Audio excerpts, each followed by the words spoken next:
And hello, everybody. Welcome to the Stewart Buzz. And we are going to go over, let's see what we got going here. And our podcast today is Life After Death. The ultimate question we still can't answer. Today we're diving into one of humanity's most haunting, mysterious, and deeply personal questions. Is there life after death? This isn't just a spiritual debate, it's a religious doctrine. This is a question that cults across science, philosophy, and even modern, you know that word? Physics. I wanted to see if you screwed up. On today's episode, we'll explore all angles, from the hard science to the ancient beliefs, from cutting-edge theories to personal stories. I'm sure that you might have a personal story too. The scientific perspective, main point, the conclusion, scientific evidence supports after death, the life after death. What does science say? Do you want to read the next one? Brain science. Consciousness appears to be tied to brain activity. Okay, so if you're unconscious, that means there's no brain activity? Is that what you're saying? When you're unconscious, you're still dreaming. You don't know that. Because, when you go in for your colostomy, which you should be doing at age 50, when you wake up, you don't remember sleeping or anything. You just feel well rested. So when the brain stops functioning, so does consciousness. As far as science can currently measure, science. Near-death experience is intriguing. It's just not definite. There are people that have thoughts and see themselves floating above themselves and all this like crazy stuff. I know my mom did that. Studies have documented out-of-body experiences like tunnels and overwhelming peace, relaxation, nothing hurts, and they're walking in a beautiful, beautiful place. That's what they kept on saying. But many scientists argue that these can be explained by lack of oxygen, brain chemistry, or trauma-induced hallucinations. Well, I have a question. If you're dead, how are you hallucinating? If your brain's not working, how are you hallucinating? I think they're contradicting themselves, do you? The brain is the last thing to go. That's on some of us.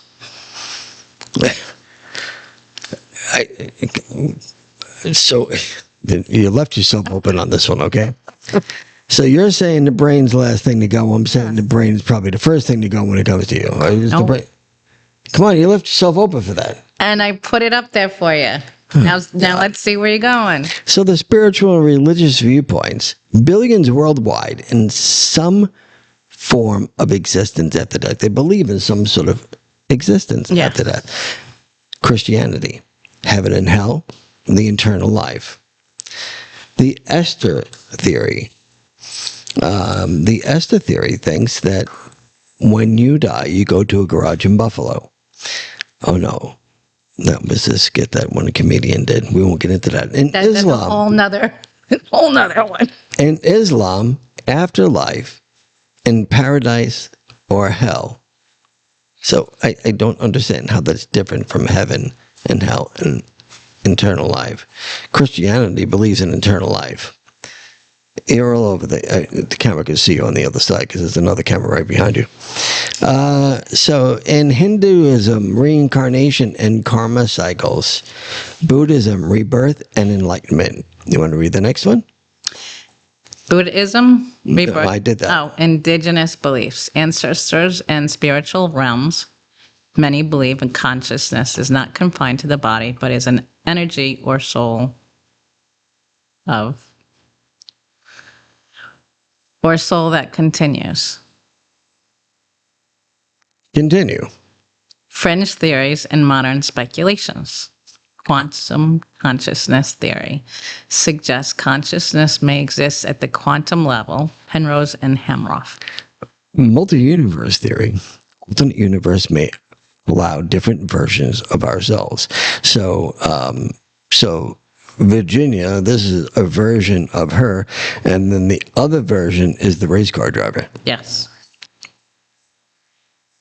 So just and hold on to that, and we will be right back. Okay, so we are moving on to the wonderful world of Multiverse theory. no, next one. Simulation hypothesis. Could we be part of a programmed reality? If so, death may simply mean exiting the simulation. So Virginia probably used to when she used to read in school, and it would be like monotone, like it's just monotone, right? So could be part of a program reality. If so, death may simply mean existence or exiting the simulation. Yes. A little bit of drama. By the way, we are supposed to all be in the simulator. I do not feel it, but everybody says it's true. If we're in a simulator, do we have to feel pain? I don't know. I guess that's part of the game. AI consciousness. Could we one day upload consciousness to machines and bypass death altogether? According to science, that the life expectancy of somebody that is born today, the life expectancy is over 100 years old. Wow. That's without cigarettes and eating sugar and having fat. Well, that's all going to change due to Kennedy. Okay. That's what they say anyway. So we may be centuries away, or maybe just decades, from understanding the true nature of consciousness. Now, most of the time, Virginia is not conscious. She is semi-conscious. And now what semi-conscious is that she has no idea what's going on around her. I'm wearing clothing today, aren't I? Yes, you are. You did a good job. Thank you. All right. I thought the car show was today. That was last week. Not bad. Oh, God. So, the honest conclusion here is no hard proof exists for life after death. True. There is no real proof right now. People have died and came back and said they had the proof. Right. You have a choice to believe them, or you don't have a choice not to believe them. I believe them. I believe there is life after death. Scientist hasn't closed the door, but hasn't opened it all the way either. Okay, so it's just a little bit open. Okay, what do we got there? So we are not the only ones in this vast universe, by the way, or the simulation. They just recently found a sphere that they say is not from this world. They found the hieroglyphics. Oh, Lord, that's a tough word. But anyway, the pictures on the sphere, they're also supposed to be like 20 little spheres inside the sphere with no weld marks anywhere around the sphere, and the sphere can fly. Did you ever watch Star Trek? There's buttons. Yes, I watched Star Trek. So there's buttons. There's buttons to push. But listen, what I'm trying to say is there's no weld marks. It's not possible for us to be able to replicate what they found. This thing has grown heavier and heavier over the last couple of days. It was able to fly by itself on its own. They just found another one, and I forgot what country or state it was in. They just found another one. So, have you ever experienced something that made you believe in life after death? No. We would like to know. Comment below. Because you've never experienced anything like that? Nope. So what is your belief? Do you believe in life after death? I've had an instance where I could have You have died. incense? Instance where it's possible I could have died twice. And Well, in a couple of minutes, I think you might be dying 3 times, but let's go ahead. both times it was just like darkness. There was no looking over my body. But you were aware of the darkness. I was somehow aware of the darkness. So if you were aware of the darkness, then that means you were conscious. Or when I was coming to. No, was- but you didn't say that. You said there was darkness. I don't know. It could So have you been. were aware of the darkness. How can you be aware of something if you're dead? I don't know. The one time I woke up in shock, and the other time You woke up in shock about what? shock. I was in You a woke up hospital. in a sock? I was in a hospital. Okay. And they said, oh my God, you were dead, but now you came back? Or My body felt frozen, but my body temperature was 7. It's very cold in an operating room, by the way. That's all I remember was how cold it was. So, and do you believe in life after death? We would love to hear from you. I'd like you to comment below about the life after death. Any more stories on life after death? Because I have one. Okay, go ahead. Wait, I want to hear yours first. I had a dream that my car wouldn't stop. No, I want a real story of life after death. I don't want to hear it. I don't have one. Okay, so my mom, before she passed away, she was sitting on the couch. At this point, she had trauma-induced dementia. And I told this story a few times, but I'm going to tell it again because this is the proper podcast to be able to do it on. And she said that the bus was almost full. So there was hardly any more room on the bus. Once the bus is full, then she is going to leave. So there were 3 people around, sitting on the couch. They asked her, well, where are you going? She said she didn't know where she was going, but she is going to be going soon. So then we asked if Vigo, my father, not to be confused with Vigo, but Vigo, my father, we said, is Vigo on the bus? And she said, no, I sure wish he was, but he's not. So then she asked her, my aunt asked her, are the kids on the bus? She said, no, the kids aren't allowed on the bus. That's not good. That was a couple of weeks before my mother passed away. My mother passed away on May 24th, about 7 years ago. On May 22nd, which is my birthday, I yelled in my mother's ear, because that's just who I am, because she was comatose at that time. And I yelled in her ear, Mom, are you going to sing happy birthday to me? Because you sing happy birthday to me all the time. My mother actually has a terrible voice. She didn't answer. She was comatose. So I yelled one more time, and then she turned her head towards me, never opening her eyes, and said, when is your birthday? I said, it's today, Mom. She turned her head back the other way, and then she died 2 days later. Which I am so happy about, because I can always remember the date that my mother died. My mother died more than once. My mother also died in the operating room. She was in the room, I don't know if you ever heard this story here, but it's not a story, it's factual, that she was being operated in open heart surgery while she was awake.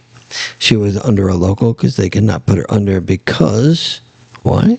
She had blood thinners and wasn't allowed to be put under, so they had to do an open heart surgery with her while she was awake. In doing so, she saw the orderly in the corner. And she asked the orderly to come over to her, to stand by her so she wouldn't be so afraid. Because I know I'd be afraid getting open heart surgery while I was awake. And he held her hand. It was a Spanish gentleman. His name was Angel. coincidentally, right?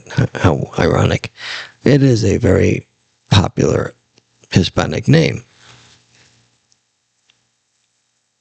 Angel then went out to my father and my sister Laura and said, Rose is going to be fine. And that is my mother's name, Rose. He then came a second time to my father and my sister and said the same thing.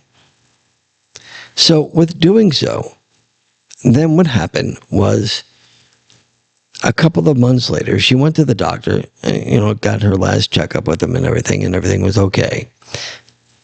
And she said she would love to be able to thank the orderly that was in there named Angel. And the doctor said, Rose, there was no orderly in there named Angel. She goes, well, there had to be. The guy stood right by my side.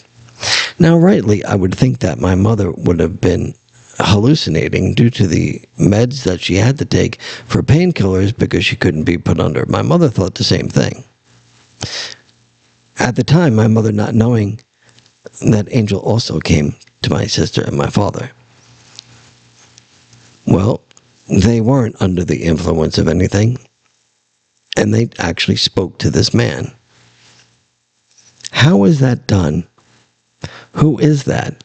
Is that a guardian angel? We don't know. We don't know who the man is. But he came out to my sister and my father and stood by my mother. And that is a true story. I got so many more, but we're not going to go into those right now. Remember the time I told you I went to a thrift store and they said the bus is coming? I'm not sure if I remember that one. What was that about? Well, I had already seen the video of your mother and your sister in a different area. And I said it freaked me out because I already had known your mother died. And she was one of the people that came off the bus. My mother came off the bus? Mm-hmm. And you were there? Mm-hmm. You've never met my mother? No, but I've seen her in a video that you had. Oh, I see. And where were you? At Publix? At a thrift store. So my mother was going into a thrift store? She was on the bus going to the thrift store? Yes. Well, she should have told me. I thought she died. There's a whole She's probably still alive. I thought they were coming from one of those assisted living places. My mother doesn't go to an assisted living. I'm telling you, it felt like it was all, I remember seeing this person and it totally freaked me out because I saw the video. I was very calm, but it really freaked me out. I don't know you to be calm in any sense, so... I was there with my daughter, and everybody was watching me and my daughter because my daughter was trying jewelry on and had her baby. And it was a really cute moment where everybody was watching. There comes my mom off the bus. Uh-huh. Your mother was one of the people in line, and all these people were watching us. And Did you take your medicine that day? take medicine. Maybe you should. All right, we're going to go. I hope everybody has a blessed day, and we will talk to you tomorrow. Good night. You're supposed to say goodbye. Goodbye. Oh, good.